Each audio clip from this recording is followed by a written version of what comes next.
Telangana సిద్ధాంతకర్త professor Jayashankar జయంతి వేడుకలు కరీంనగర్ జిల్లా Jammikunta municipality కార్యాలయంలో మున్సిపల్ కమిషనర్ మహమ్మద్ అయాజ్ అధ్యక్షతన జయంతి వేడుకలు ఘనంగా నిర్వహించారు. ఈ సందర్భంగా మున్సిపల్ కమిషనర్ మహమ్మద్ అయాజ్ మాట్లాడుతూ విదేశాల్లో తెలంగాణ ఉద్యమాన్ని నడిపిన తెలంగాణ ఉద్యమాన్ని గల్లీ నుంచి ఢిల్లీ దాకా, ఢిల్లీ నుంచి అమెరికా దాకా వ్యాప్తి చేయడంలో ఆయన పాత్ర మరవలేనిదన్నారు. విద్యార్థి దశ నుంచే ఆచార్య జయశంకర్ విద్యార్థి దశ నుంచే తెలంగాణకు జరుగుతోన్న అన్యాయాల పట్ల, అసమానతల పట్ల తీవ్రంగా పోరాటం చేసిన మహోన్నతమైన వ్యక్తి అని ఆయన అన్నారు.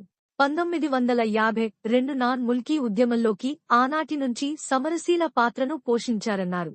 విశాలాంధ్ర ప్రతిపాదనను వ్యతిరేకిస్తూ మొదటి ఎస్ఆర్సీ కమిషన్ ముందు హాజరై తెలంగాణ వాణిని బలంగా వినిపించిన మేధావి కొత్తపల్లి జయశంకర్ అని, అధ్యాపకునిగా, పరిశోధకుడిగా ఆయన ఏం చేసినా తెలంగాణ కోణంలోనే నిత్యం ఆలోచించి ఆచరించే మహనీయుడు జయశంకర్ అన్నారు.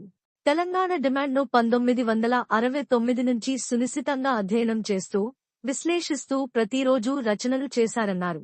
ఆయన చూపిన అడుగుజాడల్లో నేటి యువత నడవాలని ఆయన ఆకాంక్షించారు.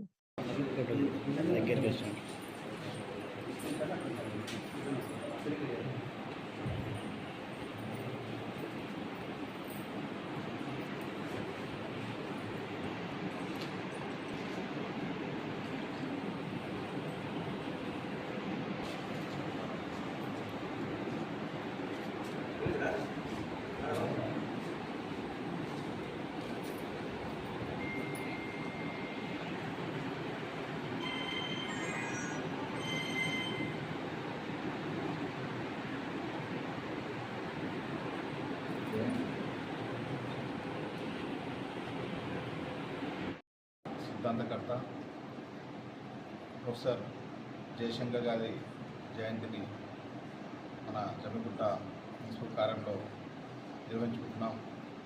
ముఖ్యంగా ప్రొఫెసర్ జయశంకర్ గారు తెలంగాణ తొలిదశ ఉద్యమంలో అదేవిధంగా మలిదశ ఉద్యమంలో కూడా ఒక సారథిగా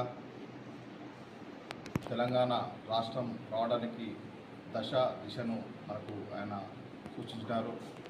సో ఆయన అడుగుజాడల్లోనే ఈరోజు మనం తెలంగాణ రాష్ట్రాన్ని సాధించుకోవడం జరిగింది.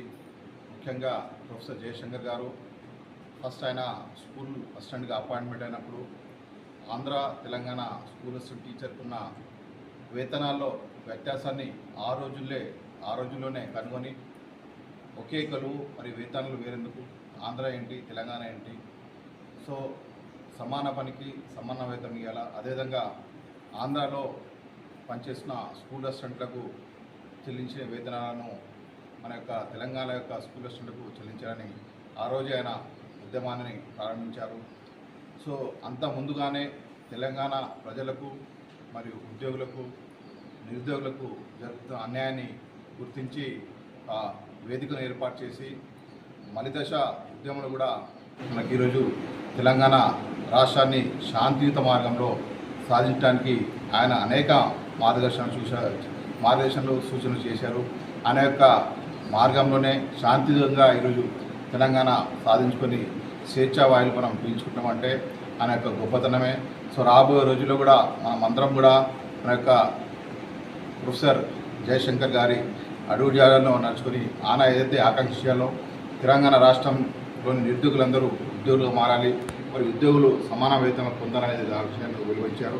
సో దాన్ని ముందుకు కొనసాగించాలని కోరుతున్నాను.